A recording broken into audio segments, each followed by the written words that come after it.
I've been saying this for forever, okay? I called it a million years ago.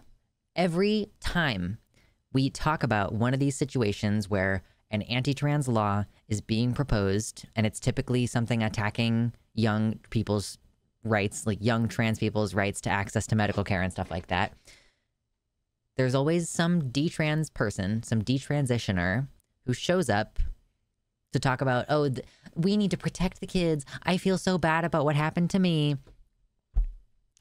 Been saying for forever that the majority of detransitioners support trans people, and they do not weaponize their regret to try to advocate that other people should not get access to medical care. The ones who do, and I've been saying it, and I am vindicated today, they're doing it because it's lucrative. How much more money could I be making if I became one of these detrans grifters? If I started being flown around the country to go to states that I don't live in to talk about how trans youth who live there don't deserve rights, right? How crazy would that be?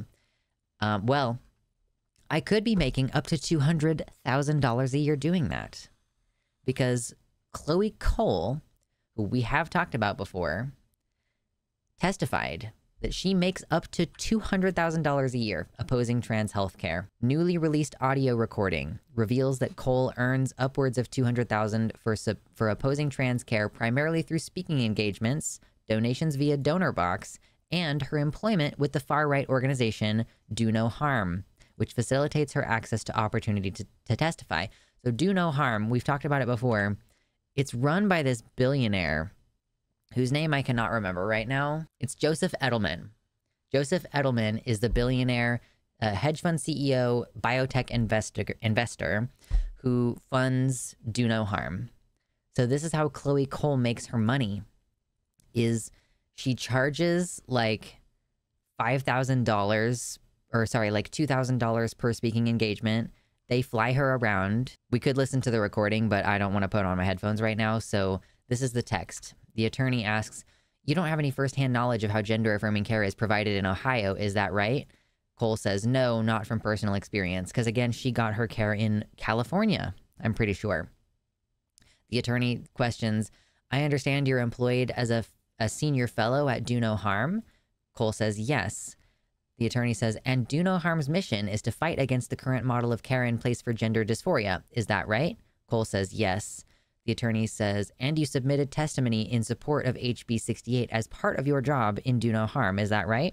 Cole says, "Yes." The attorney says, "And Do No Harm has helped you find other opportunities to testify in state legislatures, is that right?" Cole says, "Yes." Attorney says, "Do No Harm paid you $2,000 a month for that work, is that right?" Cole says, "Yes." And the attorney asks, "And you make between $50,000 to $100,000 in speaking fees, is that right?" Cole says, "Yes."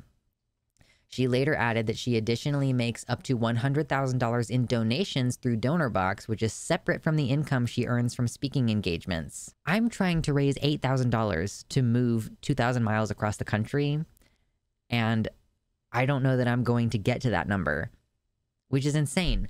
That people just donate to her because she's not even doing anything except for trying to limit trans people's access to care. Yeah, wow, that would be, wouldn't it be nice to get 6 figures a year being a hater all the time? Just being a hater, just being an absolute hater. That's her whole job.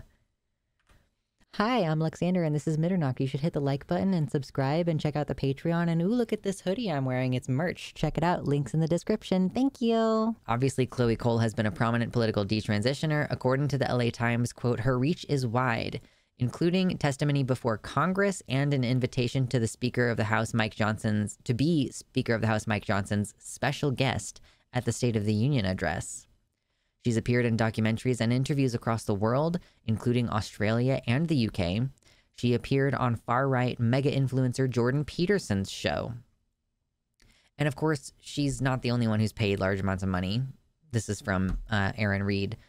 The organization which employs her, Do No Harm, received at least $1 million from hedge fund billionaire Joseph Edelman In an investigation into the funding of anti-trans organizations, HuffPost uncovered that Edelman had also given large donations to groups like the Manhattan Institute and Parents Defending Education, which have both been influential in shaping anti-trans policies in red states. So yeah, this is why I am not nice when Chloe Cole comes up in conversation. Sometimes people are like, oh, you know, you have no empathy for detrans people. Like, oh, these people, you know, they feel so bad. And like, okay, cool. They are a minority of a minority. The overwhelming majority of trans people enjoy transition. They feel better. They like to be trans, you know, or you know, they feel better after getting the care that they want, right? It's like 2% of trans people who detransition. And of that 2%, most of them end up retransitioning later. Most people detransition because of a lack of social support, or like because of pressure from their family or something. And even of the ones who don't retransition, most of them are not transphobic. There's like 10 total. There's like 10 total detransitioners who have made this their career. This is Chloe Cole's career. This is what she does. And it's going to be the thing that she has to continue to do. And I would have to dig it up at this point, but I believe she has a trans sister, like a male to female trans sister. And her family is not cool with the fact that she's done all this. And remember, Chloe Cole is, they sought out doctors who would fast track her. You know? They were like, oh, well, this doctor requires a little bit more review, or this doctor won't greenlight surgery. So they shopped around. Chloe Cole was like, yes, I want this surgery. And she was asking her parents for it. The parents are not typically going to be like, yes, let me pay thousands of dollars to get my kid this surgery. Yeah, according to the 2015 survey, most detransitioners did not choose to do so because they, quote, were not actually trans. Instead, they cited external factors such as job loss, reduced income, lack of family support, and worsening political climate. And 62% of those who detransitioned eventually chose to retransition. This is notable. So there was one detransitioner who was among 19 who testified that their detransition should not be used to ban gender-affirming care, reacted to the news of Cole's income by stating, I'm one of the 19 detrans people who testified against the gender-affirming care for minors ban in Ohio last year, but I couldn't be there in person because I didn't have the money for transportation and hotel stay. I couldn't afford to take time off work. Not once was I ever asked for an interview or to do a paid and unpaid speaking gig. My story isn't even in the mainstream public news. So there were 19 detrans people who testified against this gender-affirming care ban for trans youth. There are more detrans people who don't want you to use their experience to then legislate against trans youth than there are ones who want you to do that. But we've known that, you know? This is a niche, reactionary, motivated movement where trans people are basically the scapegoat group for Republicans to steal more power from democracy. They're using executive powers to pass these like restrictions. If they can't pass the law through the legislation, guess what? The attorney general will just rewrite the definition of child abuse and then direct Child Protective Services to treat allowing your kid to transition as child abuse. And yet, Chloe Cole's story is the narrative that they've decided to go with. This is the most commonly cited narrative. Is like, oh, they did this to me as a kid and I'm so sad now. I can't breastfeed my kids, whatever, blah, blah, blah. Like, plenty of people who have breasts can't breastfeed their kids. Just get a supplemental feeding system. You know what I mean? Like, there are so many ways to live your life that don't involve doing this, but most of them don't make you $200,000 a year. So I'm just vindicated. Like, I told you so moment. That she's doing this because she makes bank doing it.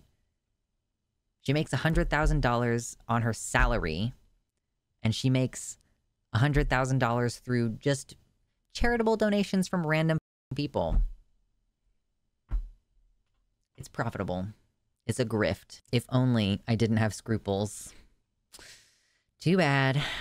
Last month was Pride. Now it's time for Wrath. Thank you so much to my patrons, including Tiago Nascimento, Mersh Rolvog, Jack, Amanda B., Michelle Winter, Wellington Marcus, Danielle McDonald, DZXN, Spooky Heather Sylvia, Pasnell Infinity, Suzanne Maynard, Sojo, Jamie Jam, Desi Quiche, Jericho, Kevin Young, Liam Hodgson, Athiet, Elavie Nobody, Mr. Atheist, Elizabeth Bartell, Celeste, Nova, and Michelle Frattaroli.